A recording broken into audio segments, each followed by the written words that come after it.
Welcome back, everyone, to the series finale of our explainer on LLMOps and production AI. Over our last few sessions, we've broken down every isolated component of a modern AI system. We've looked at evaluations, prompt management, cost monitoring, and all sorts of deployment patterns.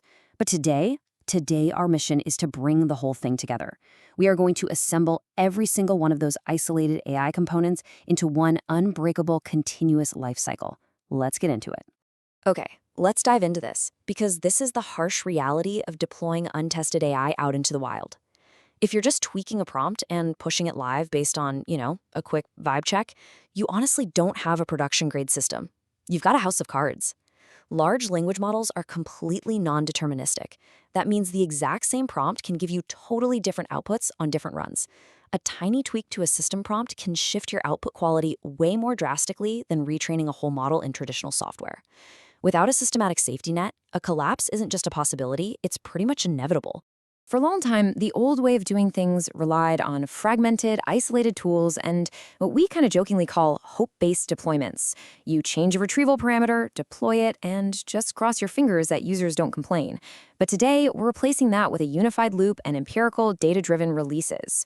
We are building a system where literally no change ships without passing a rigorous benchmark.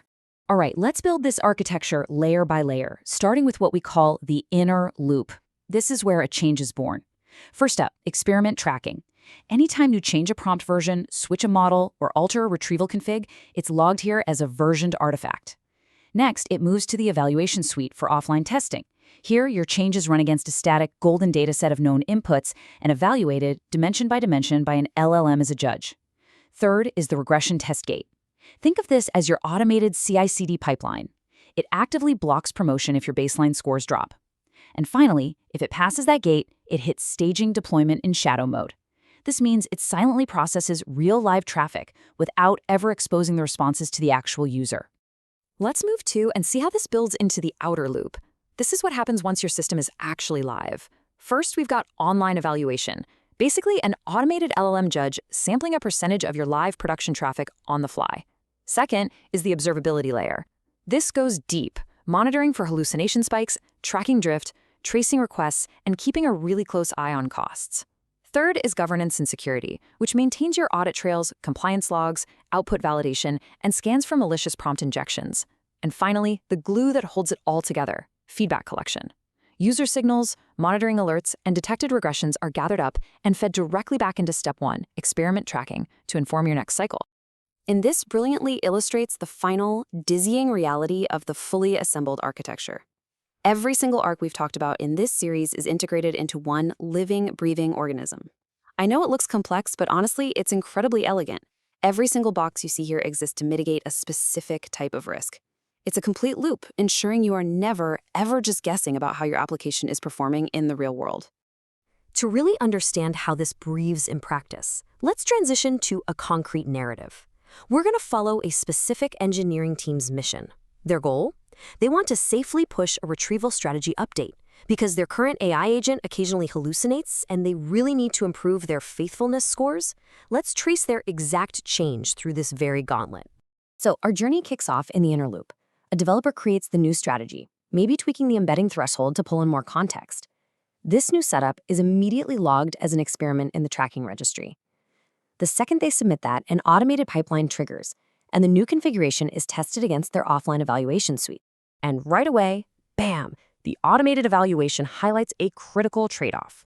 The LLM-as-a-Judge scores show that, yes, the faithfulness score goes up significantly. The model is sticking to the facts. But because the context window is suddenly crowded with longer text chunks, the model gets a bit distracted, and the task completion rate actually drops on a few complex edge cases. Now, in the old days, this flawed update might have just slipped into production. But thanks to our loop, the team catches it and iterates safely. They take those specific failed edge cases and add them directly to their golden dataset to make absolutely sure they never fail again. They tweak the prompt, they adjust the config, and they push again. And throughout this whole process, the pipeline acts as a bouncer, blocking promotion until the baseline scores finally pass the regression gate. So the crucial point is what happens next: shadow deployment. Before any user ever interacts with this new retrieval strategy, the system routes a copy of live production traffic to this new version in parallel. It processes the queries, generates responses, and logs them to an evaluation store, but remains completely invisible to the end user. This is amazing because it lets the team test on real-world queries with literally zero user-facing risk. While it's sitting in shadow mode, the online evaluation layer is sampling this live traffic. The automated judges crunch the numbers and confirm that, yep, the impressive faithfulness improvements actually hold up against real, messy user queries. With that quantitative evidence in hand, the team gets the data-driven green light. The configuration is officially promoted to live production. But remember, our loop never sleeps. Almost immediately after going live, the outer loop kicks into gear. The observability layer instantly detects an anomaly, a cost spike. Why? Well, the new retrieval strategy is fetching much longer text chunks to improve that accuracy, which means way more tokens are being consumed per request. Because the observability layer was explicitly set up to monitor costs, the team gets an alert the moment that threshold is breached. The response is rapid. They immediately push a hotfix to add a maximum chunk length cap. This right here proves that these safety nets actually work in the real world, saving them from a massive, unexpected cloud bill at the end of the month.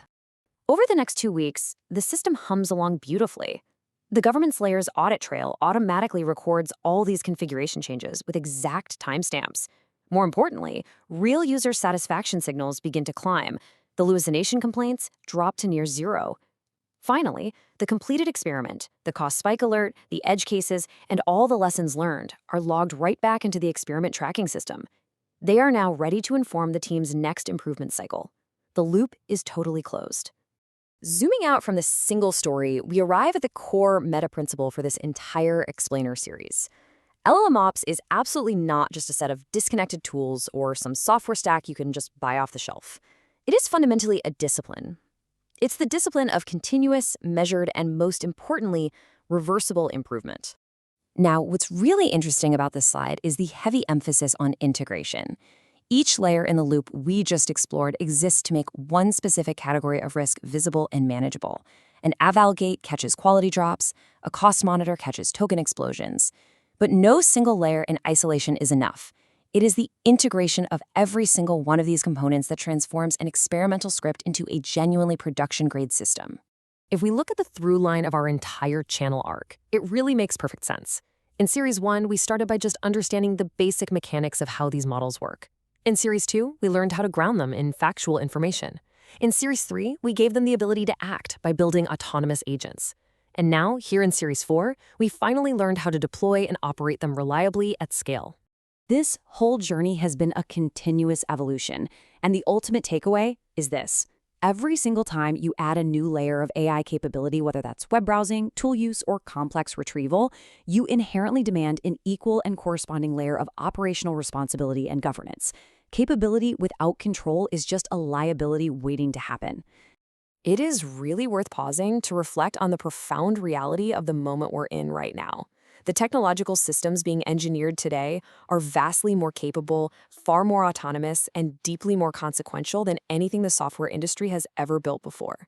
That places an immense, frankly unprecedented responsibility on the engineers who are designing these loops. The playbook for operating AI safely is still being written by practitioners every single day. We've laid the groundwork, but the frontier is constantly expanding. As AI systems move from just answering questions to executing autonomous, multi-step actions in the real world, the cost of failure multiplies. So as we close out this explainer, I want to ask you, are you building systems that just look impressive in a demo? Or are you engineering the guardrails that will survive reality?